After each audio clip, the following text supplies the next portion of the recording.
Hello, my name's Dave Emory, and this is For the Record program number 340, titled Mein Jihad, Islamofascism and Geopolitics. This is being recorded on December 9th of the year 2001, and this is yet another program in the ongoing series about the events in and around the attacks of September 11th. This is a complex event. I do not have time either in this hour or the other programs to cover it in its entirety. That's why it's an ongoing series. In order to properly set the context, one must take advantage not only of the World Wide Web, but also of a tape duplication service that I will tell you about later in the program, time permitting. At the outset, let me stress that in using the term Islamofascism, I do not want to be misunderstood as characterizing Islam as fascist. That is not the case. However, there is a powerful element in the worldwide Islamic community that is fascist and that is, in turn, inextricably linked with the worldwide fascist community. And it is that element of Islam that we are going to be focusing on in this discussion of Islamofascism. We're going to begin by taking a look at an article that appeared in the New York Times of Tuesday, December 4th of the year 2001. This is an article by Douglas Jehl, J-E-H-L. It's dateline Riyadh, Saudi Arabia, headlined An Ambassador's Journey from Rome to Mecca. And this deals with Torquato Cardilli, C-A-R-D-I-L-L-I, the ambassador of Silvio Berlusconi to the Saudi Arabian government. Silvio Berlusconi, an Italian fascist, member of the P2 Lodge, and an individual who has brought the Italian neo-fascist elements into a coalition government in Italy. And this is by way of launching the discussion of Islamofascism. And again, do not misunderstand me as characterizing Islam as fascist. But as is the case with elements of the Zionist movement, there is a fascist heritage within elements of Islam, as there is to the Israeli right wing. Not Israel, not Zionism, but the Israeli right wing. Turning to the New York Times of Tuesday, December 4th of 2001, we read of Torquato Cardilli, the Italian ambassador to Saudi Arabia. In Saudi newspapers, there have been dark allusions to Western bias and to the, quote, circles, unquote, in the American media that might be trying to torpedo the Saudi reputation. Crown Prince Abdullah, the country's day-to-day leader, has lashed out repeatedly at the kingdom's critics, charging that, quote, those newspapers and those who stand behind them are actually attacking our faith, unquote. Reading between the lines, this sounds very much like the Jewish-controlled news media, unquote, that one hears within the worldwide fascist community, and also from certain elements of the so-called progressive sector in this country. Continuing, little wonder, then, that the government-controlled Saudi press has now taken time to seize on a different kind of news. The ambassador from Italy, it was announced almost gleefully this week, has converted to Islam. And this, again, Mr. Torquato Cardilli, the ambassador of the basically neo-fascist government of P2 Lodge member Silvio Berlusconi, the wealthiest man in Italy. Now, by way of developing some of the historical background to the connections between fascism and Islamic fundamentalism, that nexus being what I refer to as Islamofascism, it's important to understand the influence on the worldwide Islamic fundamentalist movement of the disciples of Abu Ali. That's spelled capital A-B-U, capital A-L-I. Now, that is a name that will not be known to many listeners, so I'm going to set the context for the discussion of the disciples of Abu Ali right now. We're going to turn to the book The Beast Reawakens by Martin A. Lee, published in hardcover by Little Brown, copyright 1997. Of the fascist movements in Middle Eastern nations or colonial territories in the pre-World War II and World War II period, Egypt in particular, Martin Lee writes, even though he loathed Arabs, he once described them as, quote, lacquered half-apes who ought to be whipped, unquote. Hitler was nonetheless the idol of the paramilitary green shirts, Egypt's indigenous proto-fascist movement, which referred to Hitler as Abu Ali, the good fighter, unquote. King Farouk, who ruled Egypt during the Hitler era, was also a Nazi sympathizer. The king's palace became a rendezvous point for Axis spies and couriers, Members of the royal family were involved in espionage for fascist Italy, and many of the king's mistresses did double duty as Nazi agents. With Rommel's army aiming to wrest Egypt from British colonial rule, German military intelligence stepped up its activities in the land of the Sphinx. Admiral Wilhelm Canaris, chief of the Abwehr, counted among his confidential agents 2 young Egyptian lieutenants, Abdel Nasser and Anwar Sadat, both of whom belonged to a secret officers' association known as the Ring of Iron. Quote, "We made contact with the German headquarters in Libya," unquote, Sadat said of his wartime activities, again quoting, "and we acted in complete harmony with them," unquote. Imprisoned for 3 years by the British because of his subversive efforts, Sadat would later succeed Nasser as president of Egypt. So that, again, is the reference to Abu Ali. That was the Egyptian fascist movement's name for Adolf Hitler. And by the way, one of the translations of Jihad, best known as being translated as Holy War, is struggle. Hence the title of this broadcast, Mein Jihad. Now later, when Colonel Nasser overthrew King Farouk and became head of Egypt, he turned to the Central Intelligence Agency in order to get his Egyptian espionage service and general staff trained. And we talked about the fact that in turn the CIA turned to the Reinhard Gehlen Nazi spy outfit and SS post-war underground Odessa chief Otto Skorzeny. We talked about this connection at great length in For the Record program number 22, available from Spitfire. And specifically, we accessed information from E.H. Cookrich's Gehlen Spy of the Century, and also from the book Skorzeny, Hitler's Commando by Glenn Infield.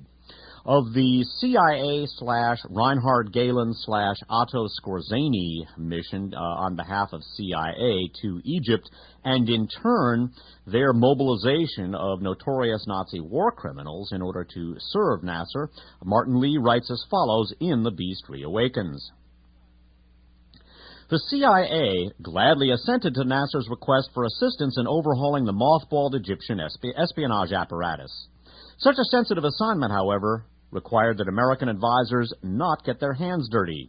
An off-the-shelf style of nation tampering was deemed preferable, so the CIA turned to the readily available Gehlen organization. Skipping down. After conferring with Allen Dulles, Gehlen decided that the best man for the job was Otto Skorzeny. The CIA chief concurred, confident in the presumption that Skorzeny, an ardent anti-communist, would help solidify Nasser's power base within the Egyptian military.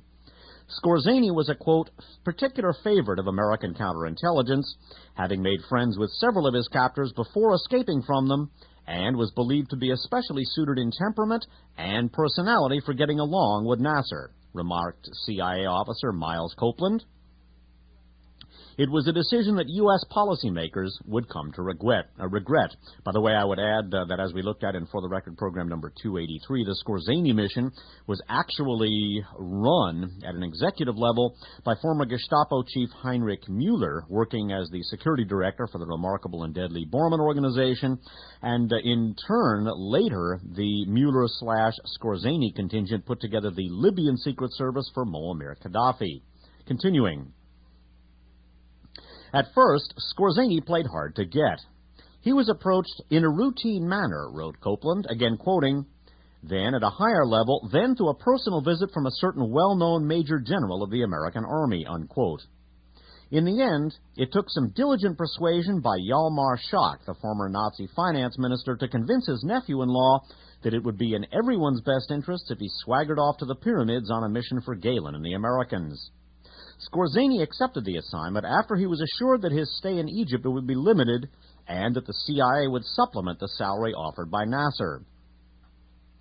Over the next year and a half, Skorzeny used CIA funds to recruit a slew of SS veterans and other Third Reich luminaries who jumped at the chance, quote, to inject new life and expertise into the Egyptian Secret Service, unquote, as Gehlen put it.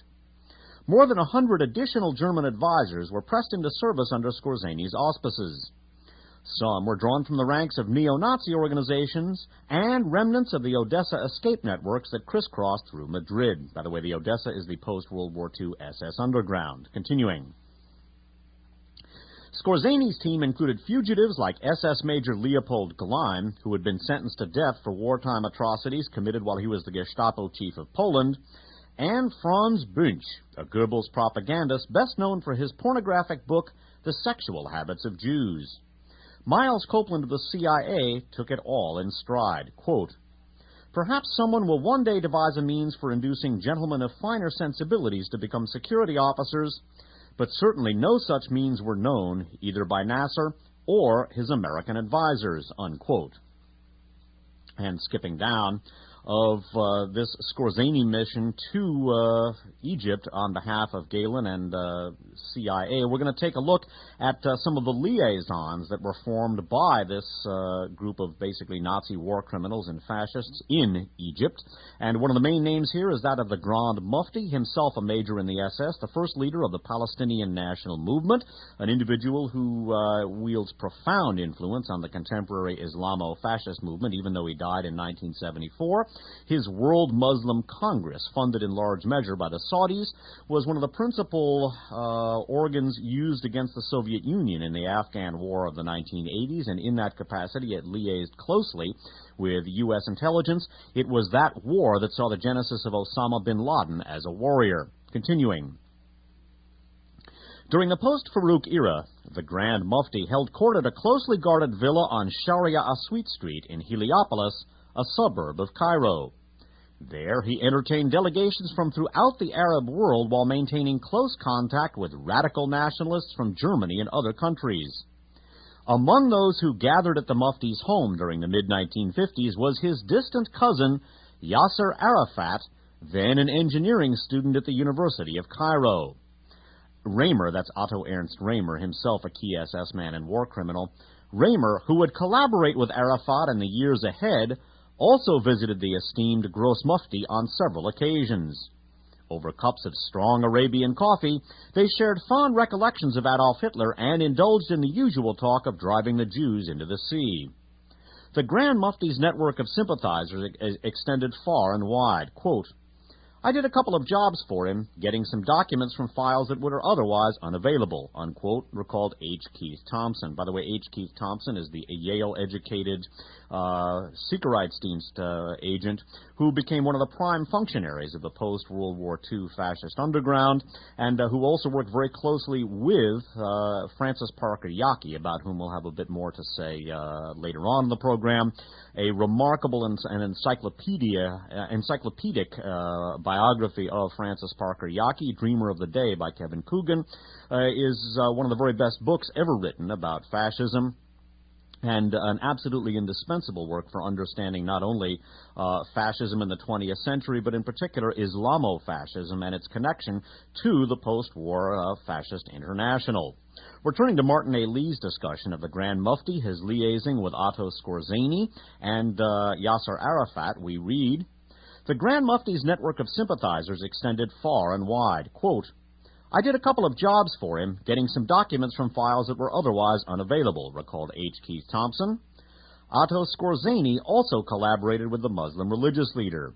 According to AFX Barron, a prominent British fascist, Skorzany was instrumental in funneling more than $1 million, which the Mufti had raised for anti-Zionist and anti-Jewish propaganda, to various neo-Nazi groups around the world. Several German propaganda experts adopted Arabic names when they emigrated to Egypt. Johann von Leers, one of the Third Reich's most prolific Jew baiters, converted to Islam and became Omar Amin. He got a job with the Egyptian Information Ministry thanks to the good offices of the Gross Mufti. With von Leers in charge, Cairo's anti-Israeli propaganda machine churned out hate literature and inflammatory broadcasts on a regular basis. Assisting von Leers were dozens of European Nazis who welcomed a fresh opportunity to continue their vendetta against the Jews. They had regular access to Radio Cairo, which utilized a powerful CIA-constructed transmitter to spread the message throughout much of the Arab world. And by the way, I'm going to take just a minute here to review a couple of articles that we looked at in For the Record program number 335. If it seems that we're straying a little bit far afield, Let's review a little bit from the Financial Times of Friday, November 9th of the year 2001. An article by Hugh Williamson and Philip Jacklin in Berlin headlined, "Far Right Has Ties with Islamic Extreme." Now remember Johann von Leers. We're going to come back to him. One of the people identified by the U.S. government as providing financial support to the al-Qaeda terrorist network is also a well-known figure in the European far-right political movement. The link is likely to raise new concerns over ties between Islamic and right-wing extremists.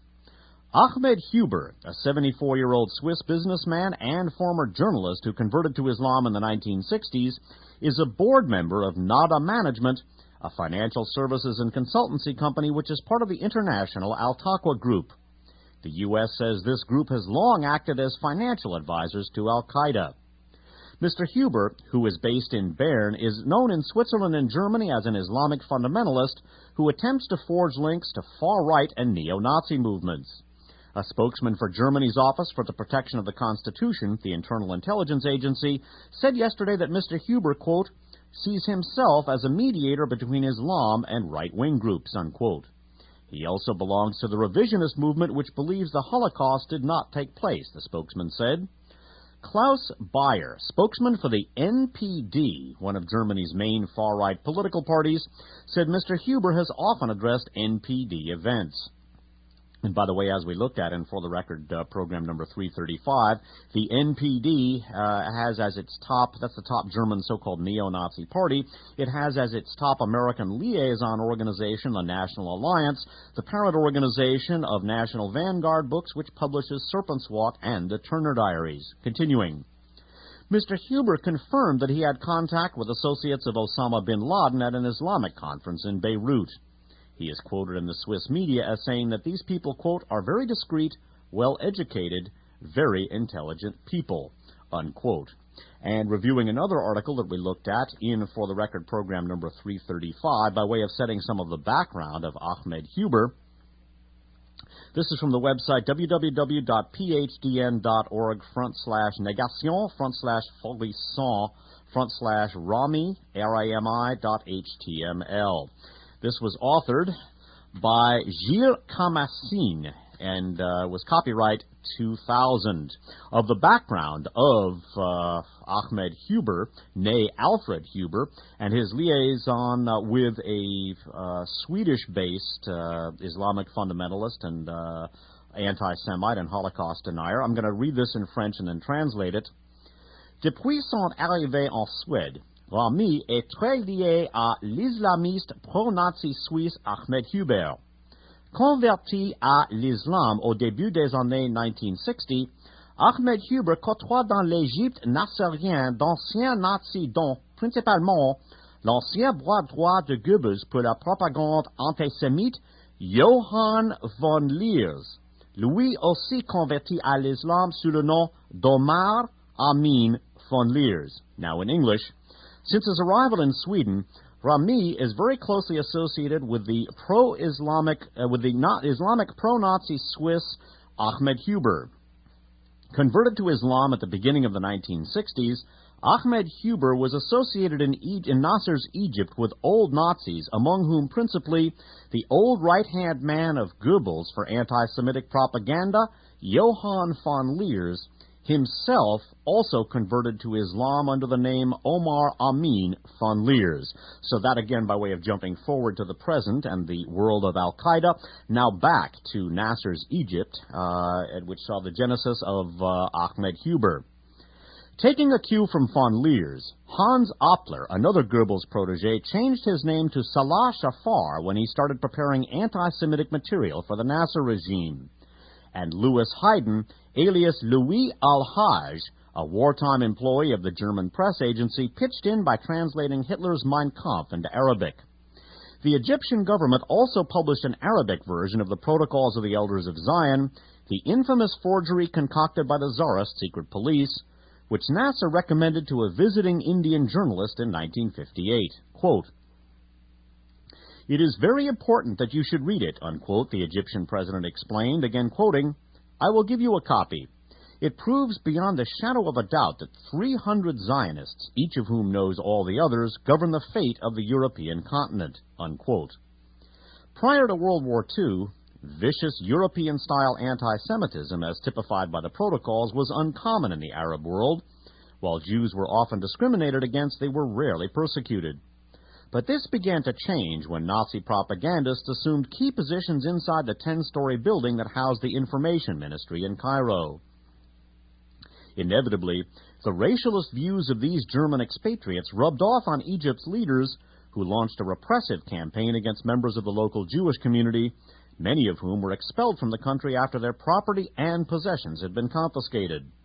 Such measures were applauded by von Leers and the other European fascists who found favor with Nasser in the mid-1950s. The Nazis on the Egyptian government payroll were engaged in more than just a war of words. According to the Times of London, in addition to serving as advisors to the Egyptian army, German war veterans were also instructing Arab volunteers in guerrilla tactics for possible action against British troops in the Suez Canal zone. The Frankfurter Allgemeine Zeitung subsequently reported that Otto Skorzeny had met with Colonel Nasser to discuss the training of commando troops. Several young Palestinian refugees, including Yasser Arafat, joined the Egyptian soldiers who were learning the ways and means of unconventional warfare. Although initially the intended target was the British, the future PLO chief realized that rigorous commando exercises would help prepare the Palestinian militants who were eager to renew the battle for their lost homeland. A grateful Arafat recognized Skorzeny's abundant skills in this area, and the two men struck up a relationship that lasted for many years.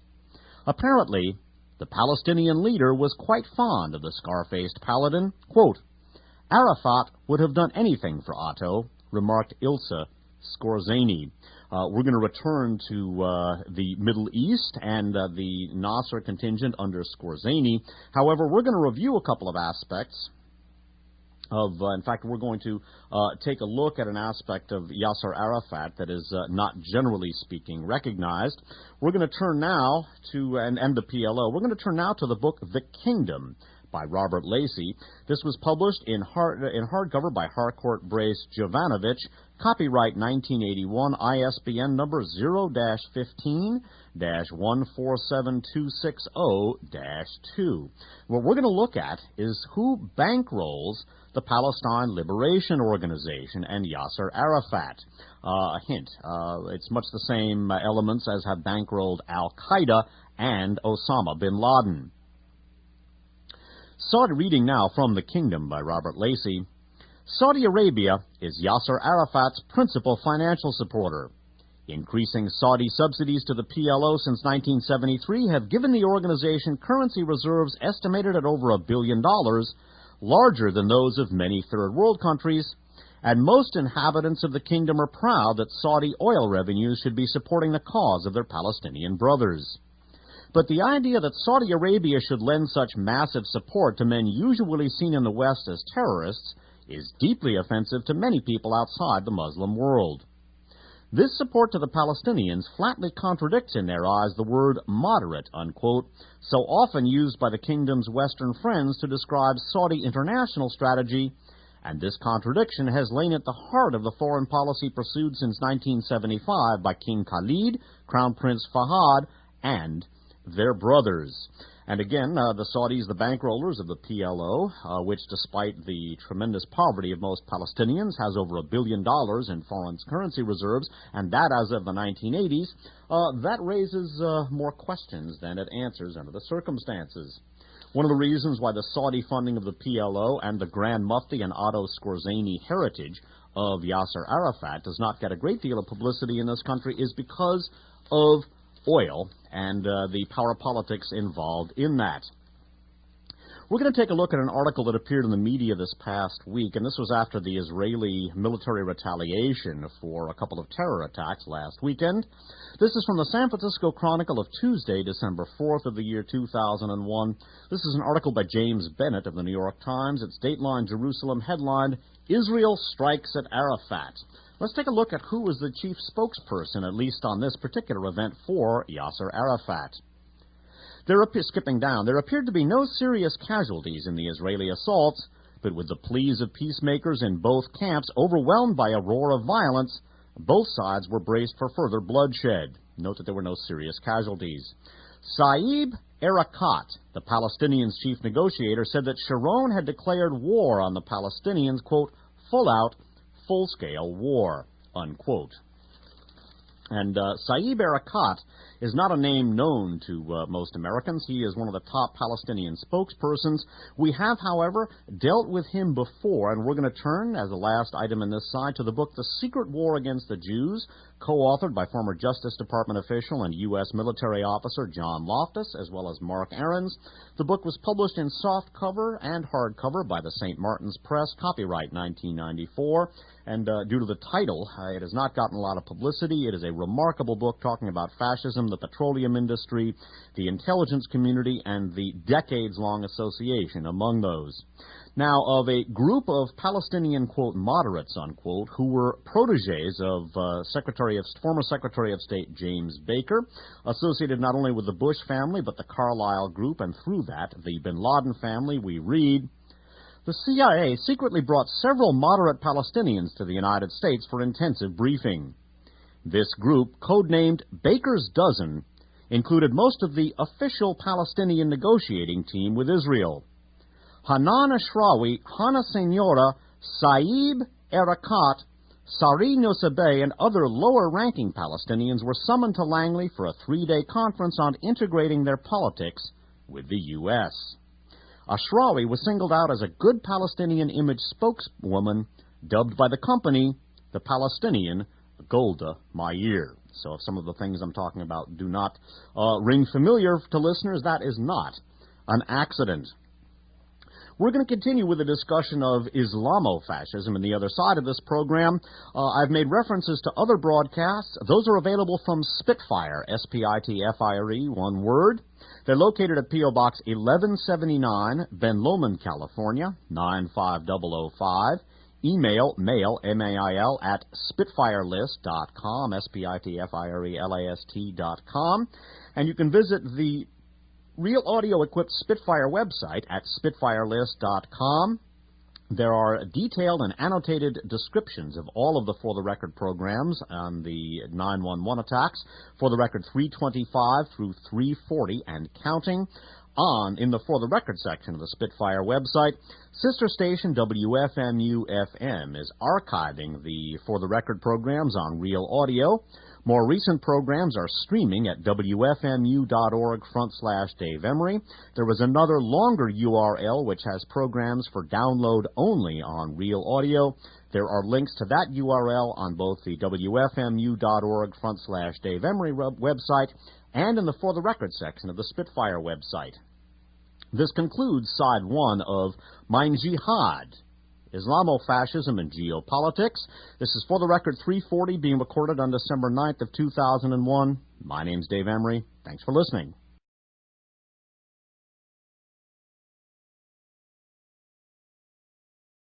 Hello, my name's Dave Emory, and this is Side 2 of For the Record program number 340, Mein Jihad, Islamofascism and Geopolitics. This is being recorded on December 9th of 2001, and as I stated in the first half of the program, I do not want to be misunderstood as characterizing Islam as fascist. That is not the case, but there are profound elements within Islam that are not only fascist, but associated with and inextricably linked with the worldwide fascist community. This is a program dealing with the events of September 11th and surrounding factors, and this is a continuation of that series.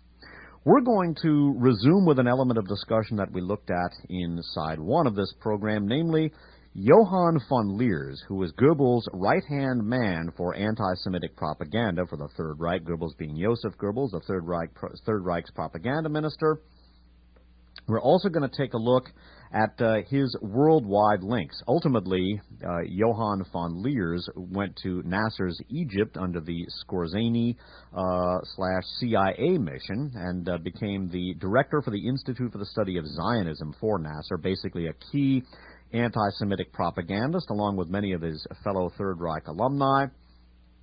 And one of the people who worked with von Leers in Nasser's Egypt was Alfred Huber. Now, Ahmed Huber, an alleged associate of al-Qaeda, certainly a member of the board of directors of an alleged al-Qaeda funding conduit, and an individual who was also closely associated with the Holocaust denial movement and the German NPD, the top German neo-Nazi party, and the associate organization of the American National Alliance, the publisher of not only the Turner Diaries, but also of Serpent's Walk that I've used many times on this program. We're going to I'm going to do the best I can under the circumstances to explain a little bit about why or how elements of Islam happen to be associated with the worldwide fascist movement. To make a very long story very short, this is a manifestation of what German theoretician Karl Haushofer called geopolitics.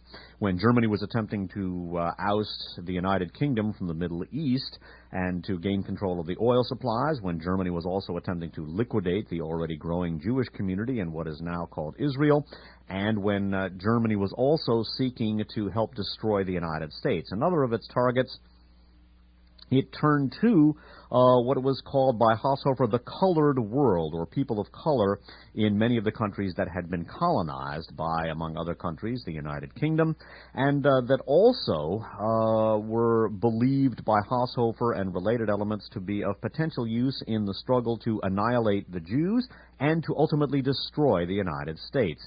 And it is in the context of Nazi geopolitics that Islamofascism, not Islam, but a fascist element within Islam, is to be considered. And it is in this context that al-Qaeda, which rails against the United States and Israel and which has documented Islamo-fascist connections, must also be considered. We're going to take a look at Johann von Leers, now or later Omar Amin von Leers, and we're going to turn to a remarkable book, one of the best books ever written about fascism. This book is Dreamer of the Day, subtitled Francis Parker Yockey and the Post-War Fascist International. This book is authored by the brilliant Kevin Coogan and published in soft cover by Autono Media Incorporated, copyright 1999. The book was also edited by Dave Mandel, an on-air personality at sister station WFMU-FM in Jersey City, New Jersey.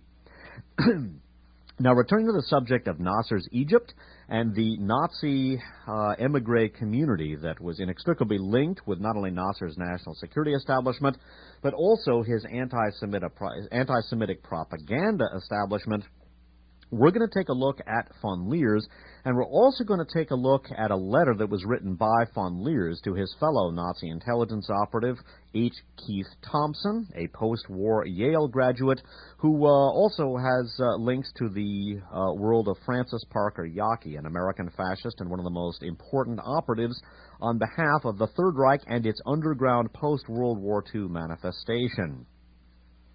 Turning now to Dreamer of the Day by Kevin Coogan of von Leers, we read, "Not long after Nasser consolidated his hold on power, Johann von Leers moved to Cairo to help run Egypt's propaganda apparat. After converting to Islam, he changed his name to Omar Amin von Leers," unquote. General Otto Raymer also found sanctuary along the Nile. Raymer fled to Egypt after being threatened with arrest in Germany for his involvement with the radical right Socialist Reich Party, or SRP. He then helped train Egyptian commandos and Algerian guerrilla fighters in a base at Abbassia, Upper Egypt. In a June 1953 interview in Der Weg, he called upon all, quote, German patriotic forces, unquote, to aid in the creation of a strong Arab army. Now again, just add about 38 years to this, and one can perhaps understand al-Qaeda and bin Laden as a geopolitical phenomenon. Continuing. Other German advisors trained Palestinian refugees for commando raids against Israel. With help from German military and technical advisors, Egypt soon became a vital support base for Algerian, Moroccan, and Tunisian guerrilla fighters fighting against France, as well as for anti-British movements in Aden and the Mau Mau insurgency in Kenya. The Nazi-Nasser axis, a post-war continuation of Haushofer's policy of alliance with the colored world, unquote, was evident in the strange mix of fascist, geopolitical, and anti-imperialist rhetoric that flowed from von Leer's pen. In an August 8, 1958 letter to H. Keith Thompson, Leers explained, quote, "One thing is clear. More and more patriot Germans join the great Arab revolution against beastly imperialism. In Algeria, half a company of German soldiers, dragging with them 2 French officers and 2 non-commissioned officers, have cut their throats in the view of the Algerian revolutionaries and have gone on the side of the Algerians and have embraced Islam. That is good. To hell with Christianity, for in Christianity's name Germany has been sold to our oppressors. Our place as an oppressed nation under the execrable Western colonialist Bonn government must be on the side of the Arab nationalist revolt against the West. Let Adenauer be furious that honest German patriots are not extradited to him or to his British or American bosses by those freedom-loving Arab countries. May the British swine call us meddlers. In a short time, British meddling in the Middle East will be over, as it has finished in Iraq, where the infidel servants of British imperialism are all killed. Hamud al-Allah. The backing given by USA to the Jewish tyrants in Germany will make the German nation revolt. Indeed, for our nation there is only one hope, to get rid of Western imperialism by joining the Arab-led anti-imperialist group."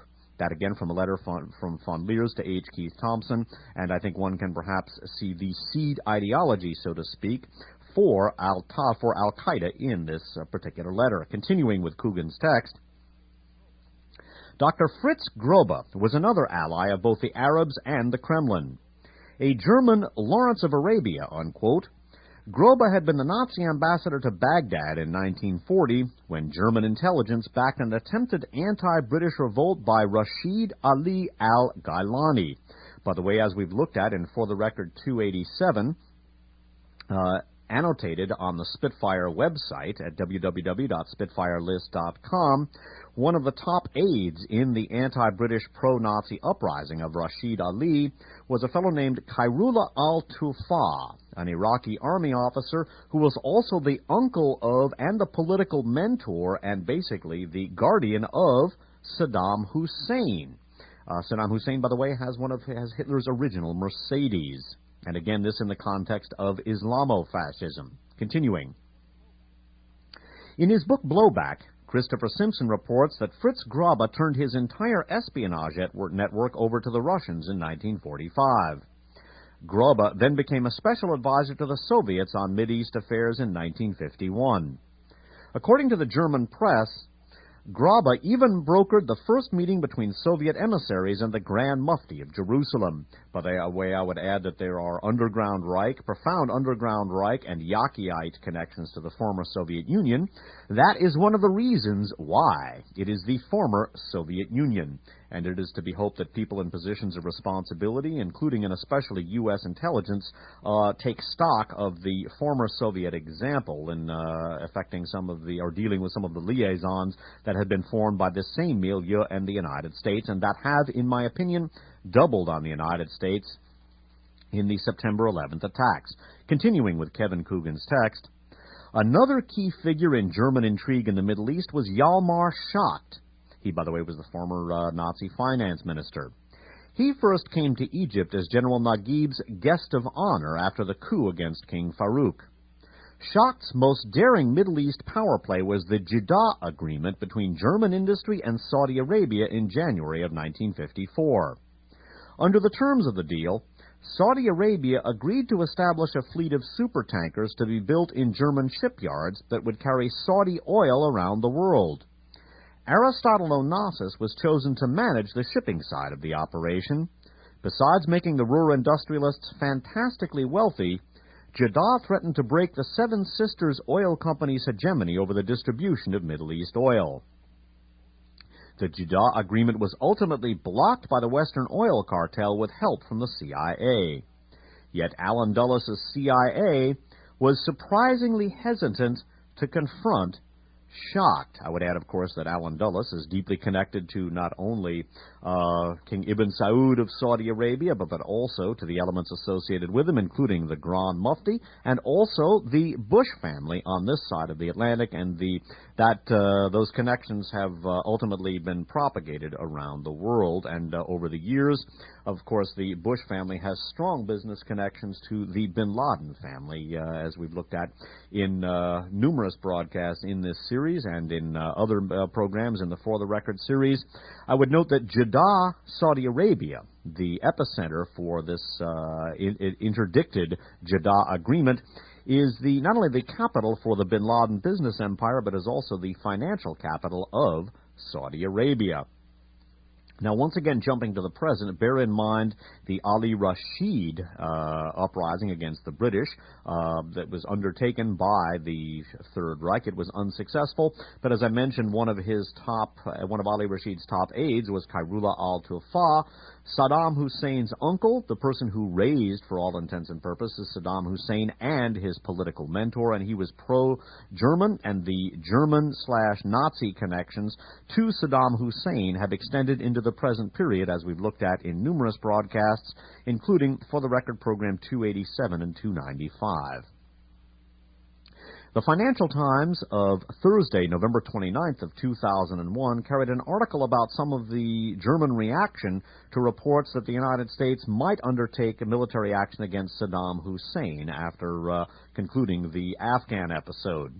The following article is a Reuters report from Berlin. It's headlined, "Berlin Warns U.S. on Iraq." It reads in part, Germany warned the U.S. yesterday against expanding its war on terrorism in Afghanistan to countries such as Iraq and Somalia.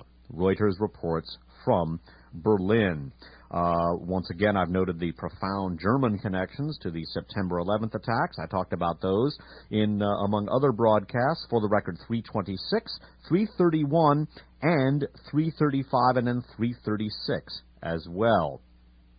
Once again, one wants to maintain the awareness of geopolitics as it relates to Islamofascism. What we're going to do next is to take a look at the links between Johann von Leers and a pro-Nazi post-war publication called Der Weg and Peronist Argentina. Once again, turning to Kevin Coogan's Dreamer of the Day, we read of von Leers and his activities in Argentina. After Germany's defeat, Leers helped organize Nazi escape routes to Latin America. There is little doubt, unquote, writes historian Kurt Tauber, again quoting, that from the very beginning, von Leers played a considerable part in the organization and running of the Underground Railroad, which permitted the flight of threatened Nazis, unquote. He left Europe for Argentina to become Der Weg's editor in 1950. Der Weg was supported by a group of German industrialists, including Ludwig Freude, whose son Rodolfo was private secretary to Juan Perón. Freude was one of the four financiers who controlled much of the wealth sent from Germany to Argentina in the last years of the war in an operation codenamed Aktion Feuerland. By the way, parenthetically, I would add this will be recognizable to many veteran listeners as part of the Bormann Flight Capital program, about which I've spoken so many times. By the way, this reading of Kevin Coogan's text should not be misunderstood necessarily as an endorsement by Kevin Coogan of the working hypotheses that I present on this program. It's merely making use of the remarkable documentation that he has blessed us with. Continuing. Speaking of Freude, he worked closely with Ricardo Stout, a German-Argentine businessman, Dr. Heinrich Dorge, a former aide to Hitler's one-time finance minister, Hjalmar Schacht, and Ricardo von Leute, an officer of the Banco Alemán Transatlantico. The Nazi loot was deposited in vaults in the Banco Germanico and Banco Turquiste in the name of Eva Duarte, later and better known as Eva Perón. And that, again, about von Leers' activities in Argentina. We're going to jump to the present, and by way of taking a look at some of the geopolitical and Islamo-fascist evidentiary tributaries running in the direction of Argentina and back to the Middle East and to Al-Qaeda, we're going to take a look at an article from the New York Times of Wednesday, November 21st of the year 2001. This is an article by Clifford Krauss of the New York Times, dateline Buenos Aires, Argentina, November 20th, headlined, Court Ruling in Arms Case Frees Menem in Argentina, and it reads in part as follows. Former President Carlos Saul Menem was released from house arrest today after the Supreme Court ruled that prosecutors had failed to prove that he and his former brother-in-law were involved in a conspiracy to smuggle arms to Croatia and Ecuador between 1991 and 1995. Skipping down, today's ruling dropped charges of illicit association against Emir Yoma, Y-O-M-A, Mr. Menem's former brother-in-law and business associate, who prosecutors said was put in charge of a gun-running scheme by the former president. But by ruling that there was a lack of evidence, the court, by implication, extended the decision to Mr. Menem, who had been under house arrest since June in a friend's house outside Buenos Aires. Well, we looked at Yomagate, as this overlapping network of scandals was called, and the fact that several of the key witnesses either recanted or allegedly committed suicide, including someone named Alfredo Yabran. What we're going to look at now is actually what we're going to listen to is an excerpt of For the Record program number 109, which in turn was excerpted in For the Record broadcast number 330, and we're going to listen to the reading of an article from Clarín from August 2nd of 1998. This in turn, this particular article was researched for us by Dave White, and it deals with the potential visit of Mansour el-Kassar to Argentina. And what we're going to listen to are the links between Argentina and Syria, and in turn, the allegations of a connection between Mansour el-Kassar and two bombings that occurred in Argentina, that of the Israeli embassy in Buenos Aires in 1992, and also of the AMIA Jewish Cultural Center in 1994, the latter being, among other things, a repository of documents on Nazi war criminals in Argentina. We've also looked at links, evidentiary tributaries connecting the AMIA bombing with the Oklahoma City bombing, which in turn has links to September 11th. We also, in For the Record program number 328, looked at alleged links between both of those Argentinian bombings, the bombing of the Israeli embassy in 1992 and the AMIA Cultural Center, to the al-Qaeda network and to the attacks of September 11th. Bear in mind that key Syrian-born Iran-Contra operative Mansour el-Kassar had his name linked to both of the attacks in 1992 and 1994. He has denied those allegations. Furthermore, al-Kassar has admitted having ties to pro-Iranian groups like Hezbollah in Lebanon. Government officials fear that while al-Kassar is improving his image, he will be damaging the image of the president. In addition, al-Kassar's presence could again push forward the Syrian trail to the two biggest terrorist attacks in Argentine history. The Syrian trail is the theory of Judge Juan Jose Galeano. It supposes the existence of support by Syrian sectors, along with pro-Iranian groups, in setting up the attacks. The key to explaining part of the origin of the attacks is understanding the complex scheme of powerful persons close to President Menem. Al-Kassar was born in Yabrud, Syria, that's Y-A-B-R-U-D, a few meters from the home of the family of Menem's ex-wife, Zulima Yoma. Al-Kassar's friend Ibrahim al-Ibrahim, a Syrian intelligence agent, moved to Argentina in 1987. He married Zulima's sister, Amira, and was assigned to a key customs post at Aziza Airport. Franco Caviglia, whom al-Kassar is suing, maintains that al-Ibrahim was on duty when the exogene shipment arrived. At that time, the airport warehouses were controlled by Alfredo Yabran, who was also from Yabrud, Syria. Yabran had planned to flee to Damascus before his suicide on May 20th. So that again, excerpted from For the Record program number 109. That same excerpt was in For the Record program number 330. Bear in mind that Emir Yoma, Menim's former brother-in-law, was born in Yabrud, Syria, the birthplace of Mansour al-Qassar, the birthplace of Syrian intelligence official and al-Qassar, Ibrahim al-Ibrahim, who in turn was married to the sister of Menim's former wife. Bear in mind that that same little town in Syria, Yabrud, was also the birthplace of Alfredo Yabran, who ran the airports at the Buenos Aires airport where the explosives for the two bombings were allegedly brought in by Mansour al-Qassar, and that Ibrahim al-Ibrahim then moved to Argentina and was working at that very same airport. Bear in mind also the allegations of an al-Qaeda connection to both of those two bombings. We're going to review an article from For the Record program number 338. This is from the Los Angeles Times of Tuesday, November 13th of the year 2001. This reviews a Syrian link to the bin Laden family. This article is dateline Latakia, Syria, and it's by Michael Slackman of the LA Times, headline, Family Ties That Bind and Bedevil. Skipping down. Najwa Ghanem's family is terribly worried about her safety. Not only is the mother of 11 living in the Taliban-controlled section of Afghanistan, she is married to the world's most wanted man, Osama bin Laden. Skipping down again. The Ghanem family has a double-sided bond to bin Laden. His wife and her siblings are also bin Laden's first cousins, a common phenomenon in the clannish world that exists both in Saudi Arabia and among the extended families of this part of western Syria. So while Ghanem's brothers and sisters are worried for her, they also are supportive of their cousin, whom they spent summers with as children, riding horses, swimming in the Mediterranean, and picking fruit in the orchards that blanket the countryside.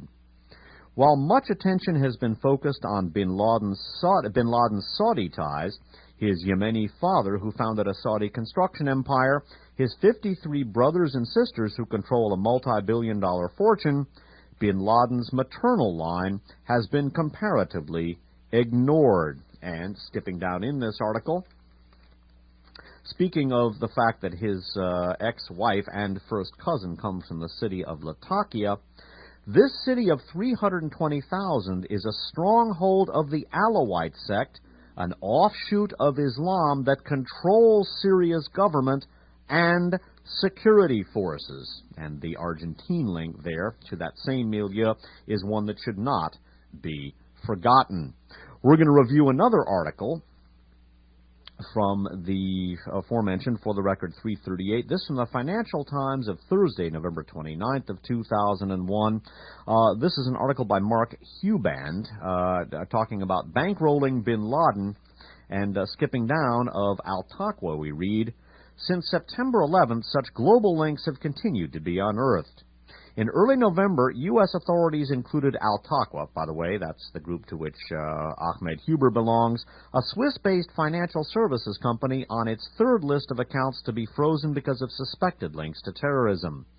Galeb Himat, the company's 63-year-old Tunisian-born executive and a board member of the Geneva section of the Kuwait-based International Islamic Charitable Organization, was also on the list. Himat denies any connection with Islamic militancy.